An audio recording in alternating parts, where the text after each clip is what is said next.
오늘 하나님께서 주시는 말씀은 사무엘상 20장 35절에서 42절 말씀입니다. 사무엘상 20장 35절에서 42절 말씀입니다. 제가 봉독해 드리겠습니다. 아침에 요나단이 작은 아이를 데리고 다윗과 정한 시간에 들로 나가서 아이에게 이르되 달려가서 내가 쏘는 화살을 찾으라 하고 아이가 달려갈 때 요나단이 화살을 그의 위로 지나치게 쏘니라. 아이가 요나단이 쏜 화살이 있는 곳에 이를 즈음에 요나단이 아이 뒤에서 외쳐 이르되 화살이 내 앞쪽에 있지 아니하냐 하고 요나단이 아이 뒤에서 또 외치되 지체 말고 빨리 다름질하라 하매 요나단의 아이가 화살을 주워 가지고 주인에게로 돌아왔으나 그 아이는 아무것도 알지 못하고 요나단과 다윗만 그 일을 알았더라. 요나단이 그의 무기를 아이에게 주며 이르되 이것을 가지고 성읍으로 가라 하니 아이가 가매 다윗이 곧 바위 남쪽에서 일어나서 땅에 엎드려 3번 절한 후에 서로 입맞추고 같이 울되 다윗이 더욱 심하더니 요나단이 다윗에게 이르되 평안히 가라. 우리 두 사람이 여호와의 이름으로 맹세하여 이르기를 여호와께서 영원히 나와 너 사이에 계시고 내 자손과 내 자손 사이에 계시리라 하였느니라 하니 다윗은 일어나 떠나고 요나단은 성읍으로 들어가니라. 아멘. 오늘 본문에서 이제 다윗과 요나단이 이별을 하는 장면을 저희들이 보게 됩니다. 참 그 장면이 너무나 아름답습니다. 요나단은 비록 왕자의 자리에 어떻게 보면 왕의 자리를 계승할 수 있는 그런 서열 첫 번째 있는 그런 자였습니다. 어떻게 보면 다윗을 이렇게까지 도울 필요가 없는 그런 자였습니다. 그러나 하나님의 놀라우신 은혜, 하나님께서 통치하시는 하나님의 나라, 하나님을 경외함으로 다윗을 지켜주고 다윗을 끝까지 세워주고 있습니다. 다윗 또한 요나단의 그러한 헌신과 그러한 어떻게 보면 하나님께 대한 경외함이 다윗에 대한 충성으로 나타나고 있는 이런 모습 속에서 오늘 이제 요나단이 사울의 마음을 알고 다윗에게 그것을 알려주는 장면, 다윗이 떠나갈 수밖에 없는 그러한 사실을 가르쳐주는 장면 속에서 이제 그것에 대한 감사와 또 요나단에 대한 내 자신도 당신에게 헌신하고 당신의 가문 가운데 충성하겠습니다라는 의미로 3번 절하고 이제 요나단과 입맞춤을 하고 떠나게 되는 그런 장면을 저희들이 보게 됩니다. 오늘 어제 저희들이 같이 나눴듯이 이 사울이 다윗을 죽이려고 한다는 생각을 알았기 때문에 약속한 대로 화살을 쏩니다. 그 아이에게 화살을 주워오라라고 말한 후에 그 아이의 앞쪽으로 화살을 쏘고 내 앞쪽에 화살이 있지 않느냐 빨리 가지고 와라라고 약속한 대로 다윗에게 이제 도망가야 된다라는 것을 가르쳐 줍니다.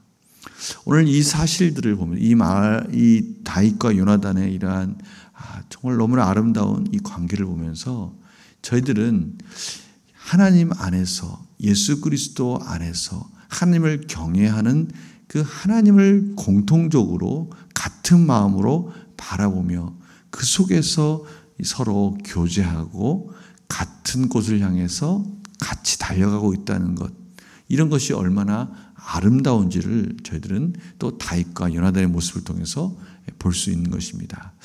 마지막 절 볼까요? 마지막 절은 이렇게 나와 있습니다. 42절에요.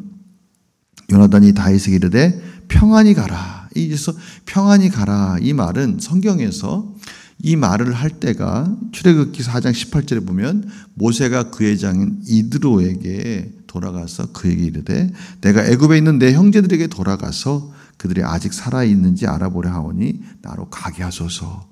이제 모세가 사명을 받고 이제 애굽으로 가겠다는 거예요. 그랬더니 그 장인 이드로가 모세에게 평안히 가라라고 그렇게 말한 장면이 나옵니다. 또 열왕기 5장 19절에 보면 엘리사가 이르되 너는 평안히 가라 하니라. 그가 엘리사를 떠나 조금 가니라. 이 엘리야와 엘리사가 서로 평안히 가라라고 또 그렇게 이야기하는 장면이 나옵니다.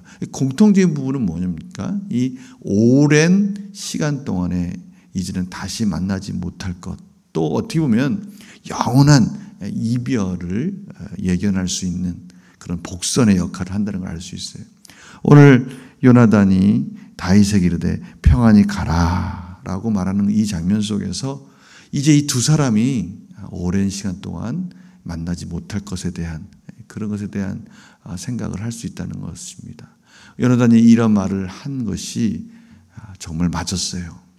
이 다윗과 요나단은 마지막 길보아 전투에서 요나단이 전사하기 전에 잠깐 만난 것 외에는 다시는 만나지 못하는 그러한 이별의 지금 순간이 되는 것입니다. 그래서 평안히 가라 이 말 속에 다윗과 요나단이 이제는 다시 만나지 못할 것에 대한 걸 생각하니까 너무나 슬프니까 둘이 껴안고 우는 장면을 저희들이 보게 되는 거예요. 중요한 것은 이들이 이렇게 얘기를 합니다. 여호와의 이름으로 맹세하여 이르기를 여호와께서 영원히 너와 나 사이에 계시다. 우리가 만나서 교제하고 또 이제 이별을 할지라도 하나님께서 우리 가운데 계셔서 우리의 이러한 관계 속에서 우리의 관계는 영원할 것이다 라는 것을 지금 확신하고 있고 확인하는 장면을 보게 됩니다. 그리스도 안에서 우리가 교제한다는 것, 하나님을 믿고 하나님의 말씀 안에서 하나가 된다는 것, 너무나 아름답습니다. 시편에선 그래서 이렇게 표현을 합니다. 시편 133편 1절 3절에 보면요, 보라 형제가 연합하여 동거함이 어찌 그리 선하고 아름다운고. 지금 형제 요나단과 이 다윗과의 이런 관계를 말하는 거 아니겠습니까? 서로 연합해서 같이 하나된 마음으로 동거한다는 것이죠. 머리에 있는 보배로운 기름이 수염 곧 아론의 수염에 흘러서 그의 옷깃까지 내림 같고, 제사장 아론을 세울 때 관유를 붓습니다. 이 관유에서 나오는 그 향과 그 흐르는 그 모습을 저희들이 보게 되는 거예요. 머리서부터 수염으로 또 온 몸을 적시면서 내려오는 그 모습, 이것이 여호와 안에 서로 형제가 동거하고 교제하는 모습, 하나님의 특별한 거룩함, 축복이 머리로부터 흘러내려오는 것을 상징하고 있습니다. 그렇습니다. 저희가 그리스도 안에서 서로가 하나가 되고 교제한다는 것, 이것은 하나님의 복이 흘러내려오는 겁니다. 그리스도의 사랑 안에서, 하나님의 말씀 안에서 영원한 생명을 바라보고 하나님께서 주실 소망을 바라보면서 그 은혜를 바라보면서 저희들이 같이 걸어가고 교제하고 사랑을 나누고 이런 모습들 속에는 하나님의 복이 저희들 안에 흘러내리고 있다라는 것이죠. 그렇지 않습니까? 저희들이 힘들고 어려울 때 옆에 있는 지체에게, 아니 어떻게 보면 가족에게도 말 못할 때 나에게 이런 어려움이 있으니 기도해 줘라. 오늘 다윗과 요나단처럼 내가 이런 어려움과 억울함이 있으니 도와달라라고 말할 수 있는 우리 형제자매 지체들이 바로 같이 서로 교제하는 거 아니겠습니까? 그런 지체들에게 이런 것을 말할 수 있었고, 또 이런 것을 말할 때 지체들은 또 한 마음으로 예수 그리스도 안에서 산다는 게 얼마나 어려운지를 알고 있고, 예수 그리스도 안에서 우리가 이 험난한 세상을 헤쳐나간다는 게 얼마나 어려운 것인지 알고 있기 때문에 같이 기도하면서 울면서 기도하면서 하나님께 은혜를 구하는 거 아니겠습니까? 그럴 때 그 속에 하나님의 축복이 흘러내리는 것이죠. 오늘 3절에 보니까 133편 3절에 보니까 헐몬의 이슬이 시온의 산들에 내림 같도다. 헐몬산에서, 헤르몬산에서 이스라엘에서 가장 높은 산입니다. 그 산 꼭대기에서는 항상 만년설이 있어요. 얼음이 있어서, 눈이 있어서 계속해서 물이 흘러내립니다. 그 헐몬산 아랫부분에는 항상 그러기 때문에 이슬이 맺혀 있고요. 또 그곳에서부터 물이 흘러서 요단강의 근원이 되는 것이고요. 요단강에서 흘러내려오는 그 물이 이스라엘 땅을 흘러내려와서 생명의 젖줄이 되는 것입니다. 바로 이 이슬은 바로 그래서 이 생명을 상징합니다. 지금 헐몬의 이슬이 이 헐몬에서 내려오는 그 생명이 시온의 산들에 내림 같도다. 이스라엘에 흘러내려와서 이스라엘의 생명이 되어서 흘러가고 있다. 다시 말하면 그리스도 안에서 하나님의 말씀을 붙들고 같이 형제들이 교제하고 형제자매들이 교제하는 것은 그곳에 생명이 흘러 넘친다라는 것을 말씀하고 있는 것입니다. 지금 요나단과 다윗이 바로 그런 관계인 거예요. 예수 그리스도 안에서 하나님 안에서 하나님의 말씀과 하나님의 비전을 바라보고 하나님의 나라를 바라보고 여호와를 의지하면서 이들이 서로 교제하는 그 속에 하나님의 복이 흐르고요. 하나님의 뜻이 이루어지고 있고 그것은 곧 두 사람을 살리는 것뿐만이 아니라 그 두 사람의 우정, 두 사람의 교제는 이스라엘을 하나님의 뜻 가운데 지금 세워가고 있고 살리고 있는 그런 과정이라는 것을 알 수가 있습니다. 얼마나 아름답습니까? 이런 아름다움 속에서 오늘 두 사람이 생 이별을 하고 있어요. 그러니 참 가슴이 아픈 거죠. 다윗은요, 오늘 이 장면 속에 또 미가를 사울이 다윗에게서 결혼한 미가를 다른 사람에게 주고요. 나중에서야 또 아내를 찾아옵니다. 하나님 안에서 하나님의 같은 뜻과 비전을 향해서 그렇게 교제했던 도와줬던 사울의 아들과 딸이 이제 이별을 하게 되는 이런 안타까운 모습 속에서 저희들은 또 다른 한편에서 그렇구나. 그리스도 안에서 하나님의 뜻 안에서 서로 헌신하고 어떻게 보면 아픔 속에서 이별을 하는 그런 것도 경험하지만 이러한 교제 안에 하나님의 생명이 흘러가고 있고 하나님의 복이 흘러가고 있구나라는 것을 저희들이 보게 되는 것입니다. 오늘 하루 이러한 충만한 은혜, 충만한 교제를 저희들이 경험했으면 좋겠어요.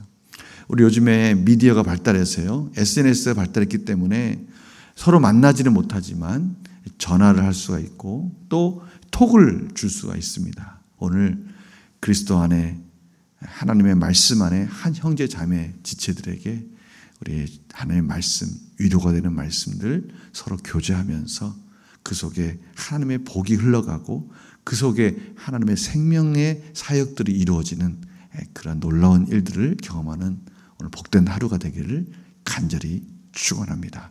제가 기도하고 마치겠습니다. 하나님, 그리스도 안에서 하나님의 공통된 비전을 바라보고 하나님의 말씀 안에서 하나님의 소망 안에 산다는 것, 이것이 정말 아름답고 또 이 속에 하나님의 복이 흘러가고 있다는 것을 오늘 다시 한번 확인하게 됩니다. 다윗과 요나단이 이별하는 이 모습 속에서도 여호와 하나님이 함께 하셨고 또 이들이 비록 헤어지지만 여호와 하나님이 증인이 되어지고 여호와 하나님이 함께 하심으로 이들의 이별은 영원한 이별이 아니라 또 그리스도 안에서 다시 만날 것이고 또 이러한 헌신들을 통해서 이스라엘이 세워지고 하나님의 뜻이 이루어지는 것들을 또 바라보고 있습니다. 오늘 저희들의 하루가 그렇게 되기를 원합니다. 하나님이 우리의 교회 안에서 서로 간의 형제자매들의 교제 안에서 놀라운 복이 흘러가게 하여 주시고 그 속에 서로가 서로를 살리는 생명 사역들이 풍성하게 일어나게 하여 주시옵소서. 감사드리며 예수님의 이름으로 기도드립니다. 아멘.